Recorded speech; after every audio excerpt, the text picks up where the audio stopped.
అయోధ్య రామ మందిర నిర్మాణానికి సంబంధించి భవ్య దివ్య నిర్మాణం అయితే జరిగింది, ప్రాణ ప్రతిష్ఠ జరగబోతోంది. అయితే ఆగమ శాస్త్రం ప్రకారం ప్రారంభోత్సవం జరగట్లేదు. ప్రాణ ప్రతిష్ఠ జరిగిన తర్వాత 2-3 అంతస్తుల నిర్మాణం ఎందుకు జరుగుతోంది? ఆగమ శాస్త్రాల్ని అనుసరించట్లేదు కాబట్టి మేము పీఠాధిపతులుగా వెళ్ళట్లేదు అనేటువంటిది మాట వినిపిస్తోంది. దీంతో పాటుగా అసలు రామాయణం అనేది చరిత్ర కాదు, రాముడికి ఎలాంటి చరిత్ర ఉంది, కేవలం పురాణాలను చెప్పినంత మాత్రాన దాన్ని మనం ఒక ప్రాతిపదికగా తీసుకోవాల్సినటువంటి అవసరం ఉందా? ఇవన్నీ మాటలు వినిపిస్తున్నాయి. వీటన్నిటి గురించి మనం మాట్లాడుకుందాం. ప్రస్తుతం మనతో పాటుగా ఉన్నారు రాధా మనోహర్ దాస్ ప్రభుజీ. హరే కృష్ణ ప్రభుజీ. జై శ్రీరామ్. అమ్మ హరే కృష్ణ, జై శ్రీరామ్. ఇది ఫేస్బుక్ల్లో, వాట్సాప్ల్లో, ఇన్స్టాగ్రాముల్లో, లేకపోతే యూట్యూబుల్లో, సోషల్ మీడియాలో ఎక్కువ తిరిగేటువంటి వార్తలు ఇవి. మీరు ఇదంతా గుదిగుచ్చి అడిగారు, చాలా సంతోషం. ఆగమం గురించి ఎవరు మాట్లాడితే బాగుంటుంది అంటారు? కమ్యూనిస్టులు అయితే మాట్లాడకూడదు. ఎందుకని? నికృష్టులు, వాళ్ళకి అసలు ఏ మతమో లేదు కాబట్టి. ఇది పాయింట్ 1. అక్కడ కూడా వస్తుంది. పీఠాధిపతులు ఎవరైతే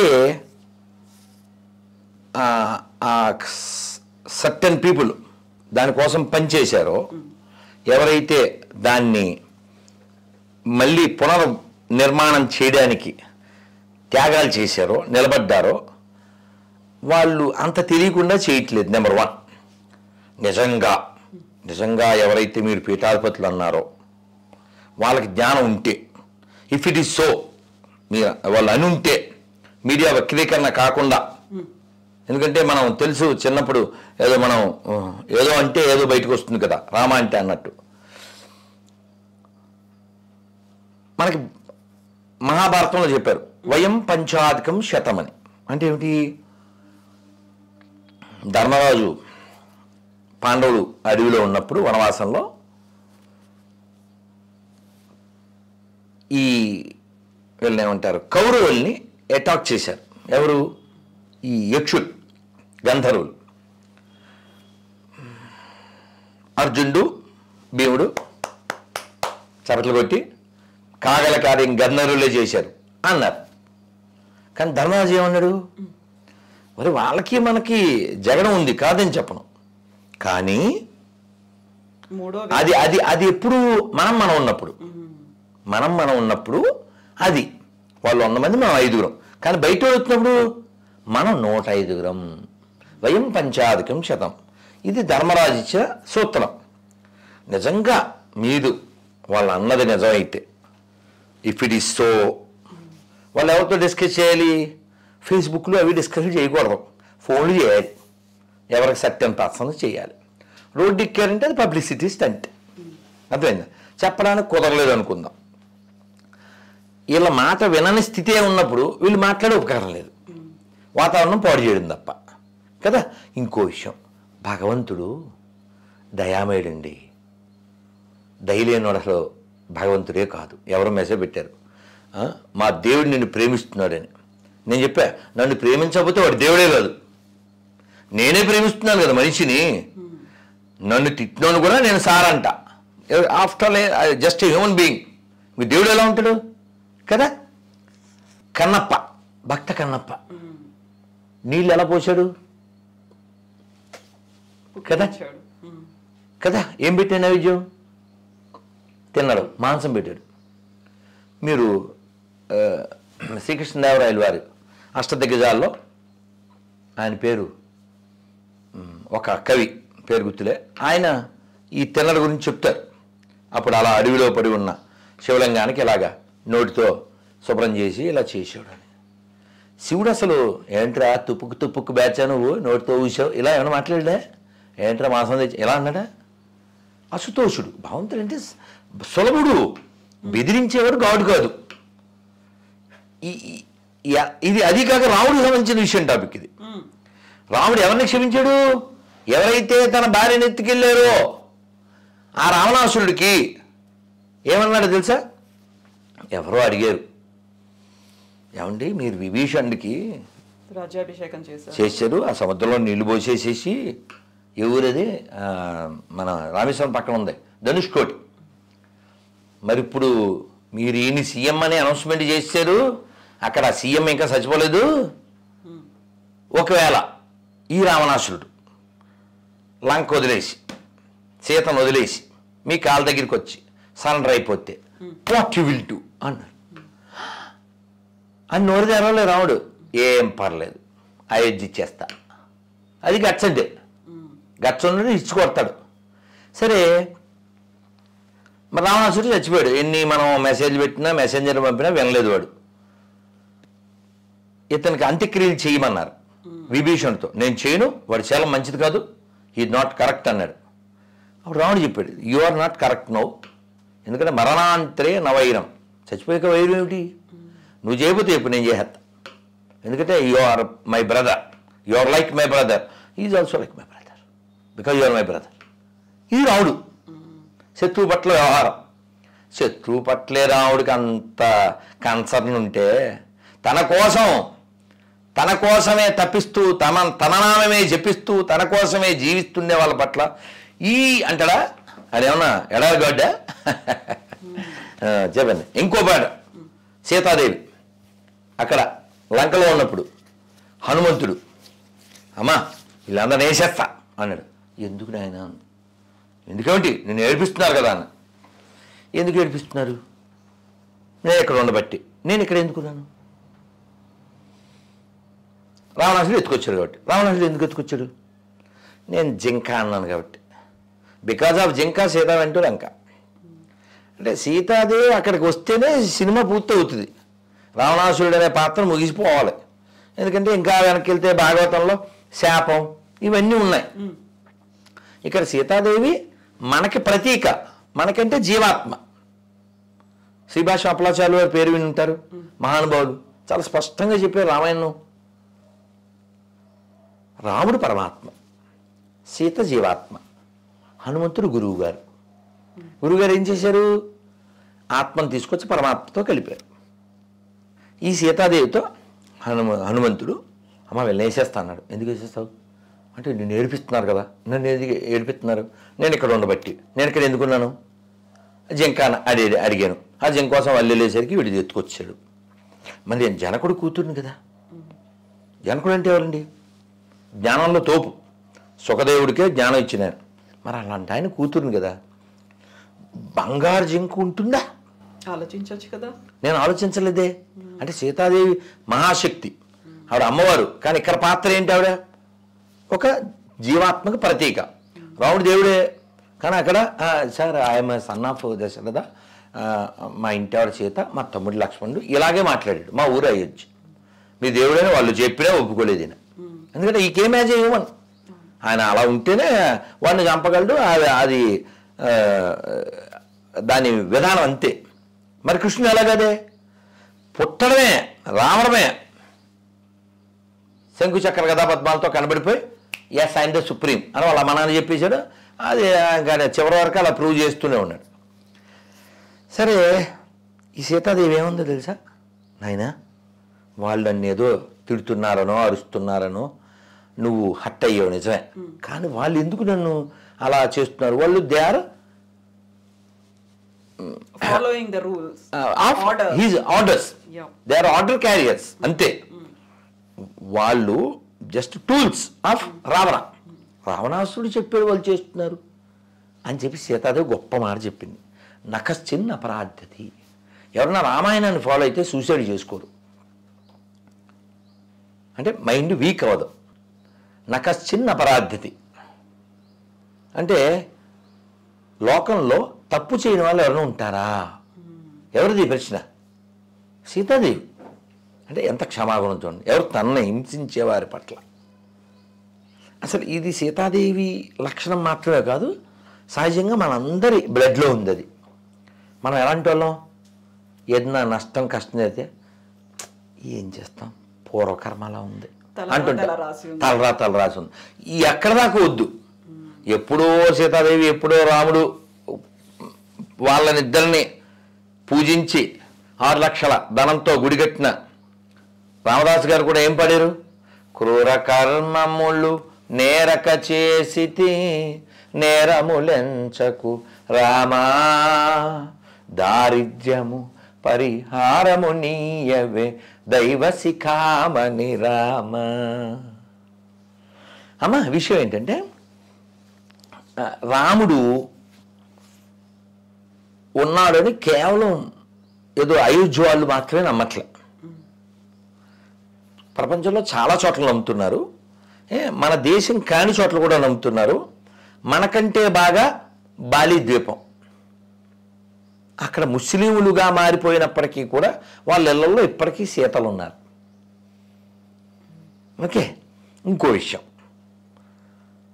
రాముడు దేన్ని బట్టి మనం మాట్లాడతాం? రామాయణాన్ని బట్టి మాట్లాడతాం. అలాగే మీరు రామభద్రాచార్యులు వారు ఇదే రామజన్మభూమి అని కన్ఫర్మ్ చేసిన వ్యక్తి పుట్టు అంధుడు. కోర్టుకు వచ్చి సాక్ష్యం చెప్పారు. ఎలా కన్ఫర్మ్ చేశారు మీరు అని అడిగితే ఆయన ఋగ్వేదంలోంచి ఒక ఉదాహరణ ఇంకా మిగిలినవి చెప్తూ, చూడండి సరయూ నదికి ఎంత దూరంలో ఉంటుంది అని చెప్పారు. కోర్టు ఇంకొక మాట్లాడడానికి లేక తీర్పిచ్చారు.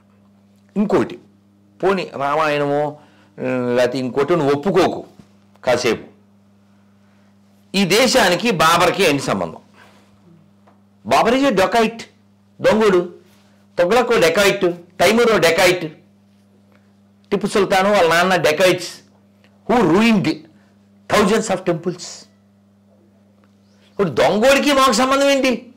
వాడి మతం ఏదైనా సరే, మందు మీ తమ్ముడు కొడితే ఏంటి, మా అన్నయ్య కొడితే ఏంటి, ఇద్దరు దొంగలే కదా. అది అయితే ఇక్కడ ఆగమాల్ని అనుసరించట్లేదు. ఇప్పుడు ఫస్ట్ 3 అంతస్తులో మీది ఇందాక అంటే మీరు చాలా లాంగ్ క్వశ్చన్ కొన్ని వచ్చినాయి. ఏది 3 అంతస్తుల ప్రాబ్లం ఏంటి? ఇప్పుడు 3 అంతస్తుల్లో భవ్య దివ్య రామ మందిర నిర్మాణం అని అన్నారు. ఇప్పుడు కేవలం గ్రౌండ్ ఫ్లోర్ మాత్రమే అయింది. 22వ తారీఖున అందులో బాలరాముడి ప్రాణ ప్రతిష్ఠ జరుగుతుంది.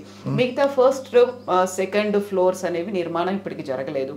అందులో ప్రాణ ప్రతిష్ఠ జరిగిన తర్వాత పైకి అలా హెవీ మెషినరీ వెళ్ళి లేకుంటే కాళ్ళతో తొక్కుతూ ఫస్ట్ సెకండ్ అంతస్తు, ఆ తర్వాత గోపురం, ఇవన్నీ నిర్మించడం అనేది. కలశం పెట్టేశారు నిన్న మొన్న, కలశం అయిపోయింది.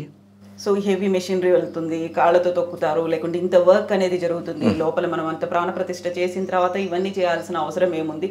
ఇంకా ఆగొచ్చు కదా. ఇన్ని వందల సంవత్సరాలుగా ఆగిన తర్వాత కోర్టు కేసు కూడా వచ్చి అది జడ్జిమెంట్ వచ్చిన తర్వాత హడావిడిగా జరపాల్సిన అవసరం. హడావిడి ఏం లేదు.